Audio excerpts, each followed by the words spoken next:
Combien de temps il faut pour mesurer l'efficacité de l'huile de souchet et voir les premières poils disparaître?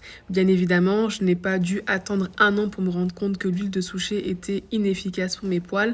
Par contre, et là, c'est vraiment si tu as des poils, je ne sais pas si tu es concerné par les poils sur le visage, mais en tout cas, je pense que beaucoup de femmes vont se reconnaître dans mon témoignage, c'est-à-dire que quand tu as des poils, tu es prête à tout. Tu es prête à investir ton argent, tu es prête à combiner des méthodes, à tester des choses, à faire des tas de choses que tu trouves sur internet ou que tu as entendu parler, dont tu as entendu parler, pardon. Il faut savoir que moi, par exemple, j'ai commencé la première fois très naïvement, voilà, l'huile de souchet aromazone, tu appliques, bon, tu te dis que ça fonctionne pas comme ça. Ce que tu vas faire, tu vas essayer de t'épiler un peu plus souvent.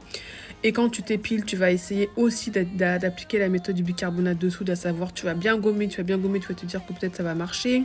Bien évidemment, pour avoir un résultat, il faut attendre un petit moment, donc en général un mois, t'es déçu. Après, tu te rends compte que non, en fait, le sucre peut être responsable de l'apparition des poils. Donc, ce que j'ai fait, c'est que j'ai essayé de me sevrer en sucre, donc de réduire mon alimentation, en tout cas de réduire mon apport de sucre raffiné, bien évidemment. Tu te rends compte que ça change pas beaucoup. Tu commences à tomber dans des trucs un peu mystiques, la pleine lune, etc. Donc, tu te dis, et si tu t'épilais pendant la pleine lune et que tu mets un peu plus d'huile de souchet? Après, tu te renseignes beaucoup sur le pouvoir des plantes des femmes, à savoir les infusions de feuilles de framboisier, la sauge, etc. Donc tu vas combiner plein de choses, même si tu sais qu'au fond de toi, le temps passe, ça ne fonctionne pas, mais l'espoir fait vivre. D'autant plus que l'huile de souchet ne coûte pas forcément très cher. Donc tu te dis, que faire? Que faire? Surtout que là, je te parle d'une expérience qui a eu lieu il y a 5 6 ans, donc le laser, vu que moi j'ai la peau plutôt foncée comme tu le vois, c'était un petit peu disclaimer.